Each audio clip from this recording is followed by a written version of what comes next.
Hey everybody, I'm Jason and welcome to From Tree to Lumber, a YouTube channel devoted to a guy and his sawmill. Today we're going to do a little bit of ash. I've had a pair of logs laying around my yard for about 2 years now. The tree itself has been standing dead for at least the last 7 years, maybe longer, probably longer, and I'm not sure how good it really is. Usually when a tree is standing that long, these ash trees, they tend to go a little bit punky. Sometimes they just turn into standing sawdust. This one seems to have a little bit of life left in it. It's probably not going to be good enough to build any furniture or anything with, but I'm hoping that I can at least maybe get some stickers out of it, because I'm out of stickers and I hate running out of stickers. Stickers are annoying to cut, in my humble opinion, especially on this machine. So I'm really hoping that my new little stops and clamp system will make that a lot easier. So okay, let's get to it. I'll show you what's going on. Okay, so I'm going to start using the 3 3/4 inch blocks in the back hole. That should fit this log beautifully. I'll take out these original Frontier ones, and that should work out. Yep, that should work out just fine. All right, so if you take a look here, this log has been sitting on the ground. You can see that it's got some pine needles and Lord knows what else kind of frozen into it. There's a bit of mud on the end. For that reason, I'm not going to be using a particularly good blade. I've got one that's got quite a bit of time on it. It's still fairly sharp, doesn't do the greatest job, but it'll be good enough to make stickers. But that's something I've really been noticing, is these logs pick up a lot of garbage along the way, and sometimes it's best to at least take off the outside bits or the bark with an old blade. This log's a pretty good size, so I can still use the original Frontier clamping face here. It seems to be just fine for this kind of thing. I might switch it over later when I need to get a little bit lower grip or better grip, but for right now I think that'll be fine. I've been reading some criticism about this Lifan motor from some of the other users, and I have to say that so far I've been pleasantly surprised. It's been minus 5, minus 10. You know, if it makes it to -2, we're lucky, but it doesn't get there for long. All I'm going to do is I'm going to put that choke on, and I bet you it starts in 2 pulls. It's stone cold, hasn't run in days. 1.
Alright, now I'm going to move her down to the edge clamps, which will hold this very solidly for me. I'll take her down in 1-inch slices.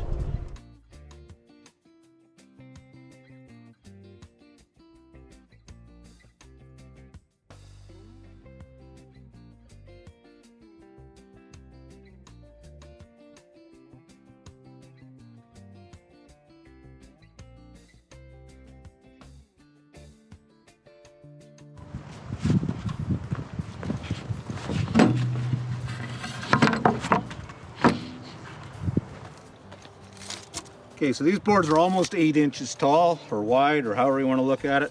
So I'm going to leave my tallest pegs in, 3 3/4, and I'll cut down a few rows and then maybe with some shorter ones in.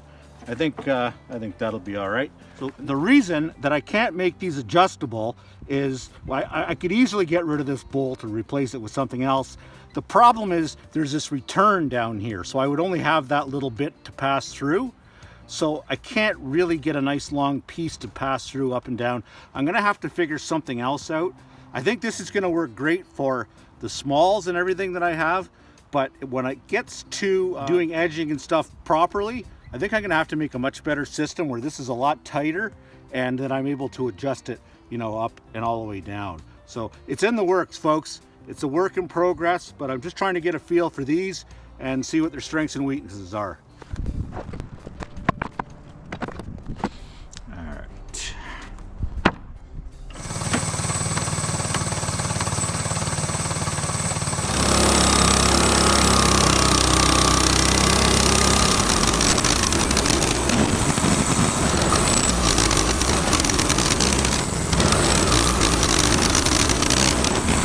What I'm going to do now is replace these 3 3/4 with some 1 3/4. Okay. And it will leave me like a 1x2 at the bottom, which is actually fine because I need those for another reason altogether. And they don't have to be beautiful. So if there's a bit of wane and stuff on them, that's fine. That's just the way I'm going to do it.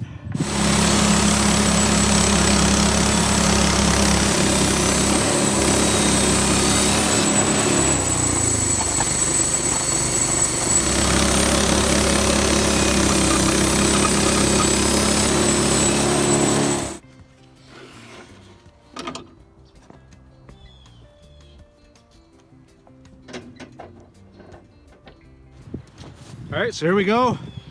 I got 30 1x1 by 4 foot stickers. That'll keep me out of trouble for a little while. Then of course I also have these 1, 2, 3, 4, 5, 6 pieces of sort of 1x1.5s, which I'll take into the shop. I'm going to plane them down. I just need some miscellaneous wood for building some shelves and stuff. So I'll tell you though, I made a mistake about the quality of this wood because it looks pretty darn good. So what I'm going to do is instead of cutting this log up here for stickers, I'm going to cut it up, I think, into I don't know, 1x6s maybe, or 1x8s. Depends. When I get it on the sawmill, I'll take a look at it. We'll know better then.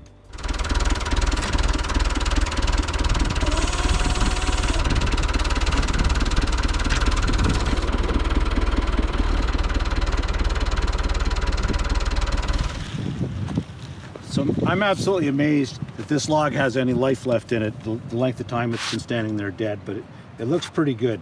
Maybe a little bit of soft stuff around the outside, but I'll just cut around that, no big deal. So my plan here is to keep the old blade on and just maybe take off a healthy slab off the top and the bottom. I know there's a term for that, but I can't think of what it is right now. I'll take those off, and then maybe I will put the new blade on when it comes time to cut it down to the actual size.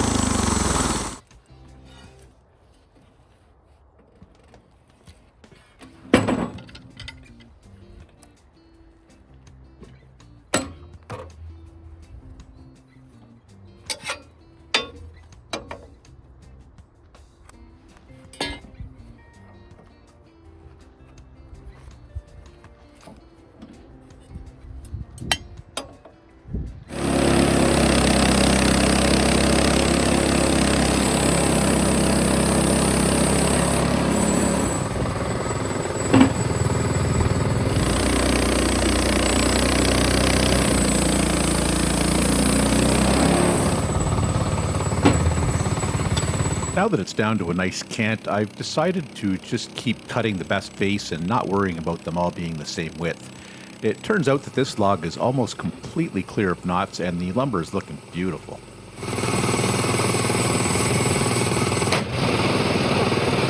Like I told you back at the beginning, this blade has some miles on it. It wasn't cutting bad. It left a nice cut, but it was starting to get a little bit tough to push, and now it's snapped.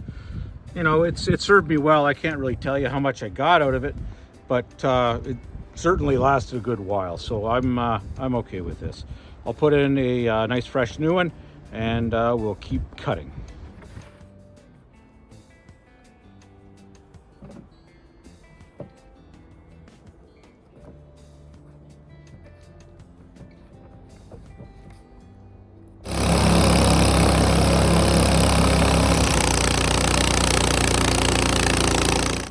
Way back when I first got the sawmill, I would have just slabbed this off and been happy with whatever I got. Now I'm learning to be a bit more patient, and I really am trying to get the best boards I can. It's coming up on 2 years since I made my first cuts with the sawmill, and I now have the benefit of observing how my early lumber has dried. I mean, I've got some really nice stuff put away, but I've also got a few ugly pieces, to be honest with you. It's been an interesting ride so far, but I'm getting there.